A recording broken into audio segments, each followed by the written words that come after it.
एक बेटी का और जन्म होता है, किसके यहाँ? मनु के यहाँ, जिनका विवाह प्रजापति दक्ष के यहाँ साथ होता है। किनके साथ होता है?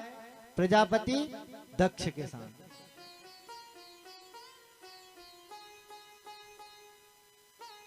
प्रजापति दक्ष के साथ सबसे छोटी बेटी का विवाह होता है। किनका?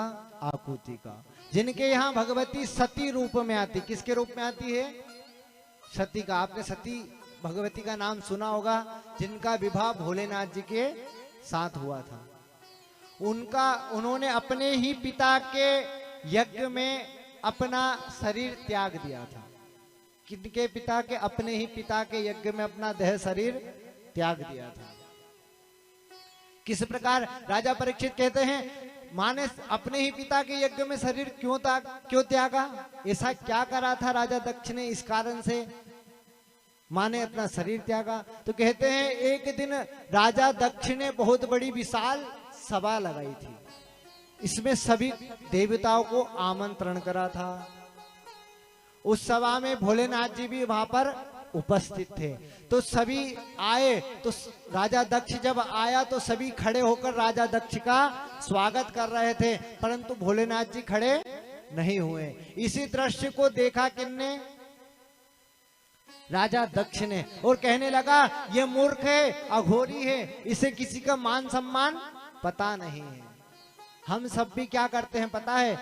हमें इसने नहीं पूछा, हमें उसने नहीं पूछा, बस पूछ के झगड़े में ही हम अपना पारिवारिक संबंध खराब कर लेते हैं। अरे हमें फलाने ने नहीं पूछा, हमने ढिकाने नहीं पूछा।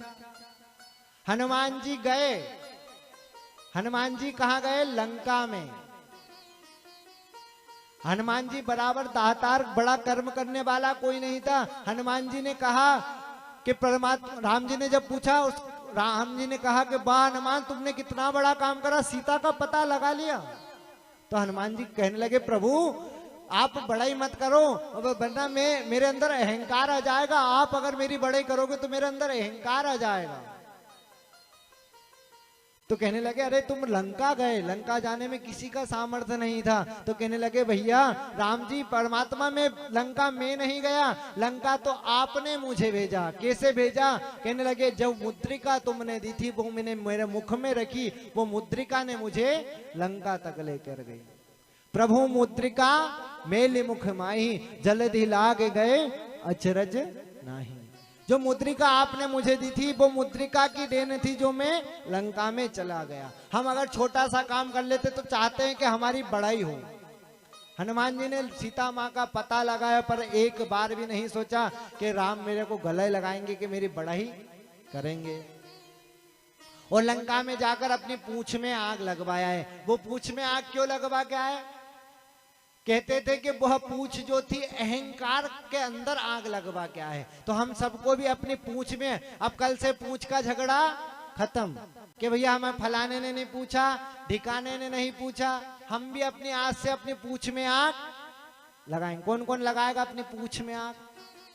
कोई नहीं लगाएगा। मतलब ये चाहते हो कि हमको कोई पूछे? नहीं लगाना। आपको पूंछ में आग नहीं लगाना?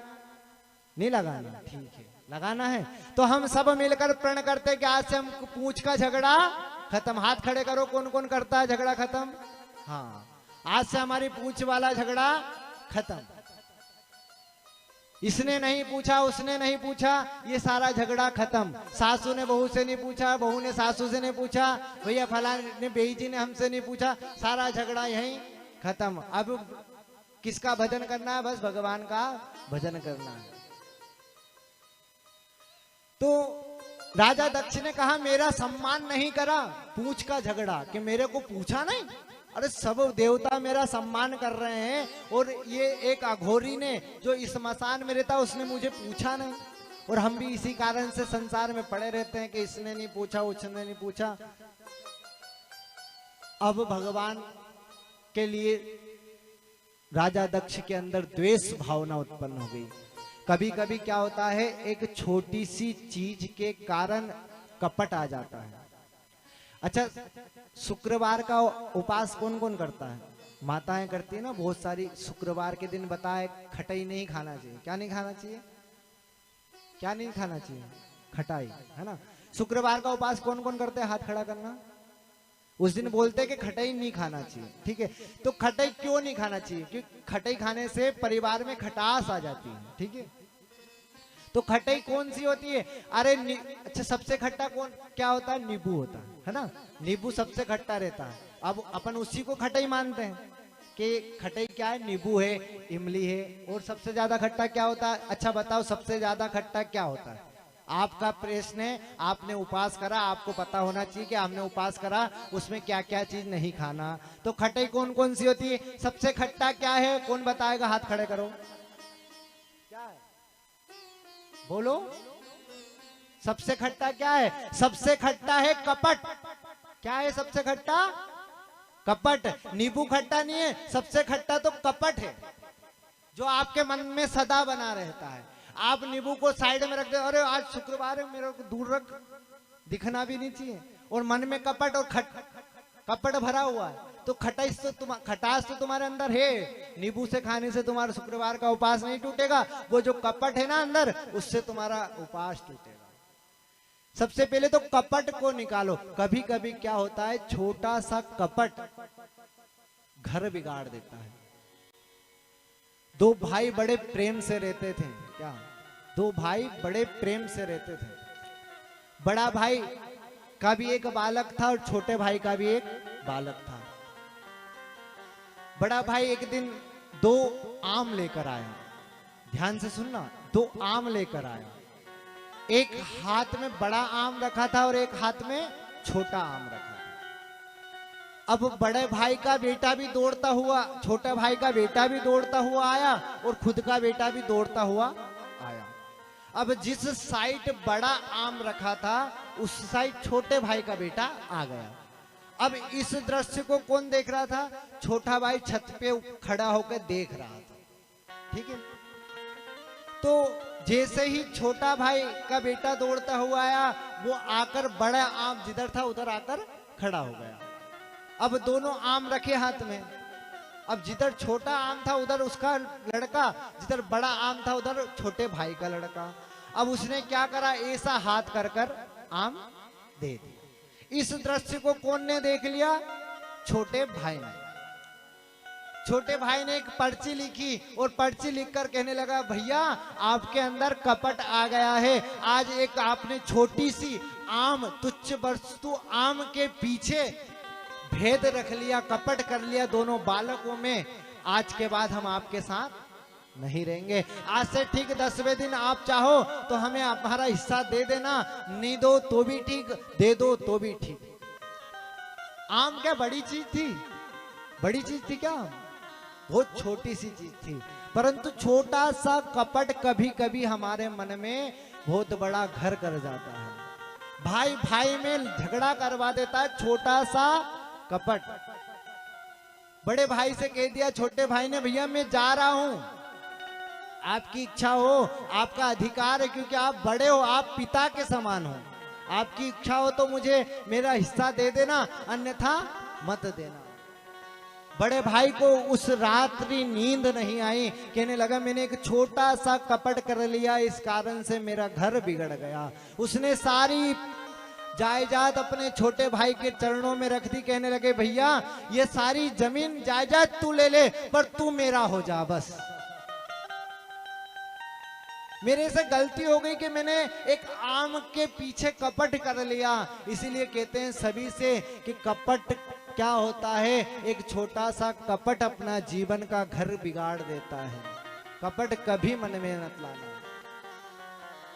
और जो बड़ा भाई होता है ना, उन सभी से मेरा निवेदन है, चाहे छोटा भाई स्वयं 20 रुपए रख लो, छोटे भाई को 20 रुपए दे दो, और आपका अधिकार है, क्योंकि आप पिता के समान होते हो। बड़ा भाई किस समान होता है, पिता के समान होता है। तो बड़ा भाई का अधिकार है तो अपना अधिकार है, तो इसका मतलब ये नहीं कि हम ज्यादा रखें और छोटे भाई को कम दें।